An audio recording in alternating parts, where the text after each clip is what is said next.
Hi, welcome to July and happy 4th.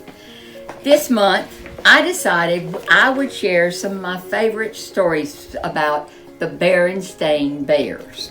And this one today is the Berenstain Bears and the Bad Dream. Have you ever had a bad dream? I know I have. And sometimes they can be really scary. Well, let's find out about this bad dream that they have in this book.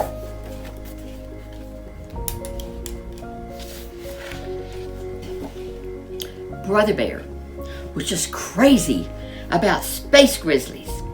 Space grizzlies were these little toy action figures that you could collect. Sister Bear didn't like them very much.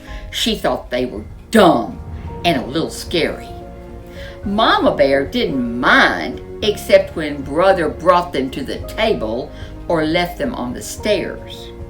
Papa Bear didn't care about them one way or the other.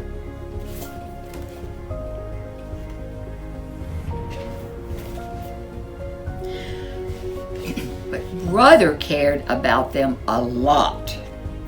He cared about them so much that he did chores for the neighbors just to make extra money so he could buy more. He had quite a few, but the store had more than a lot more. He was saving to buy Sleezo's Cloud Castle. Now Sleezo was the evilest of all the space grizzlies, and the wicked-looking Cloud Castle was where he planned all his evil deeds. When Brother had saved enough money, he went along on a shopping trip to Bear Country Mall and made his purchase. The Cloud Castle came in a big box, and he could hardly wait to get home to play with it. But as he was getting into the car, he saw something that was even more exciting than Cloud Castle. It was a movie poster, and it said, "Coming soon, Space Grizzlies, the movie."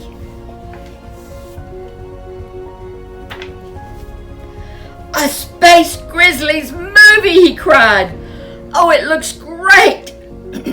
I can't wait to see it." "I can," said Sister. "Looks scary to me."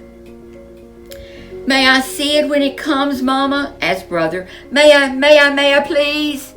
Said Mama. "We'll see when the time comes."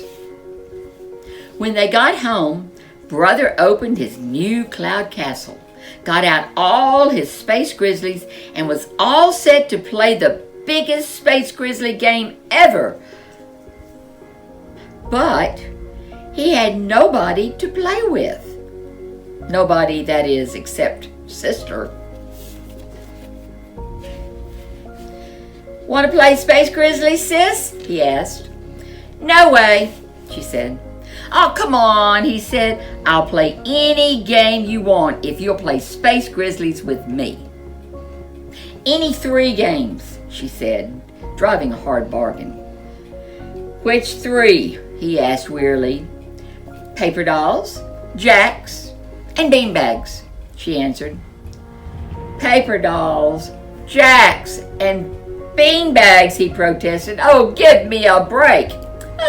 "Take it or leave it," she said. He took it. And after some lively sessions of paper dolls, jacks, and beanbags, it was time for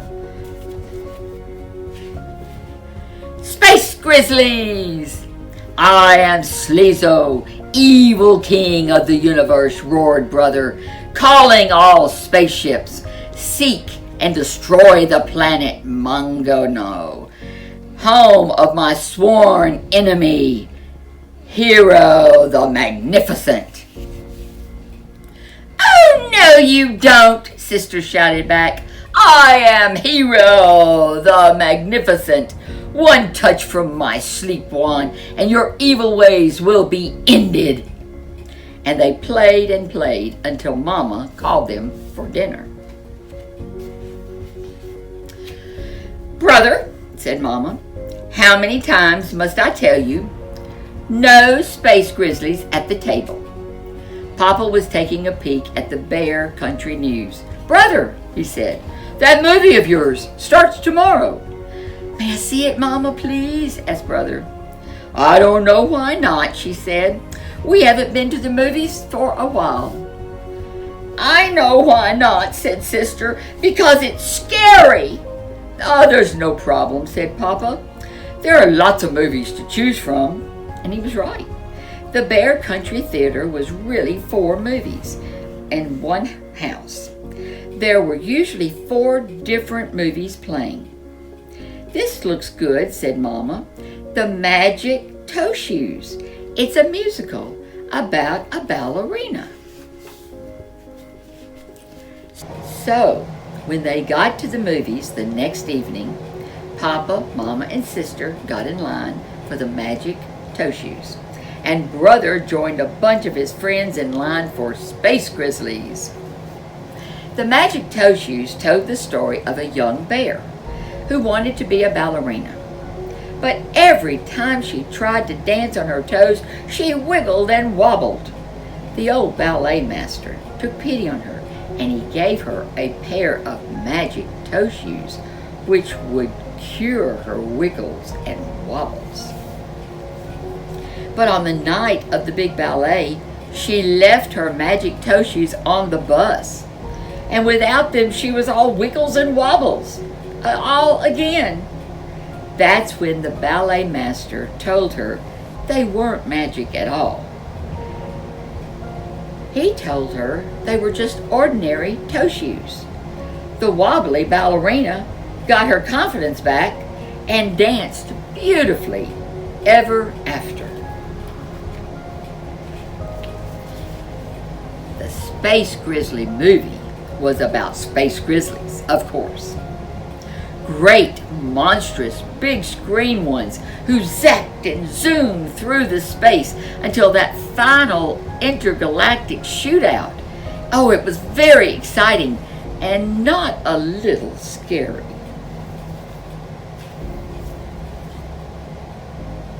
It was dark when the Bear family got home, so it was off to bed for the cubs. And it was already late for Sister, and she went right to sleep. But Brother was so excited about the movie that he lay awake for quite a while. He was just about to doze off when Sister woke up screaming. "Help!" she screamed. "They're after me!" "Who's after you?" asked Brother. "Space Grizzlies!" she wailed. "Thousands of them!" "Calm down, you silly head. It's only a dream," he said. But Sister leaped out of her bed and ran into Mama and Papa's room. That little silly, Brother thought. Imagine being afraid of a dopey dream.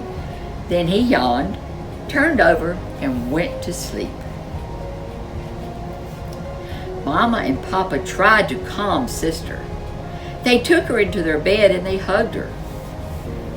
"Tell us about your dream," said Mama. "Dream?" Sister asked. "Yes," said Papa. "You must have had a nightmare. That's the word for a bad dream." But it was so real," she said, calming down just a little bit. "That's how it is with dreams," he said. "It's all as if they're really happening, but they're not. They're just in your mind." "Can you tell us your dream?" asked Mama. "Oh, it was awful, just awful," Sister said. I was a ballet star dancing on my toes, and then the stage turned into a giant beanbag board, and the Space Grizzlies came out of the beanbag holes, and they chased me, and I fell down into one of the holes, and I just kept falling and falling and falling, and then I woke up and oh, it was awful," she wailed again, buried her face into Mama's nightgown. "I'm sure it was, sweetie," said Mama, "but it was also very interesting." "Interesting?" Sister asked in a puzzled voice. "Oh, yes," said Mama. "You see, even though you go to sleep, your mind keeps on thinking. It doesn't really think in a sensible way. It takes all the things you've seen or that you were thinking about or you were nervous about during the day, and it puts them together and they all jumble like a mixed up jigsaw puzzle. You mean like the ballet dancer from the movie? Asked Sister. Sure, said Papa. And the beanbag board from playing beanbags with Brother? She added. And the Space Grizzlies, began Mama, were from playing Space Grizzlies with Brother and from seeing the movie poster, Sister said. Exactly, said Papa. Say, she said, that is interesting. That's when they heard Brother.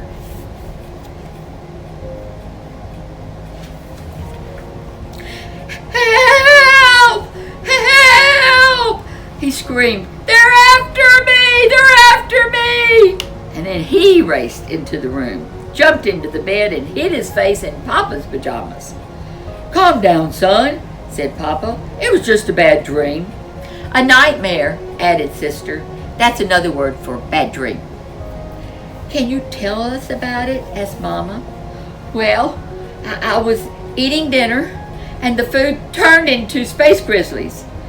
Giant ones, and they chased me, and I turned into a paper doll, and my clothes were flying off. Oh, it was awful. You're awake now, dear, said Mama. Everything's going to be all right. But Mama, he said, it was so real. Of course it was real, said Sister. That's the way dreams are. Let me explain it to you. And she did. The end. Thank you for joining me for the Berenstain Bears and the Bad Dream.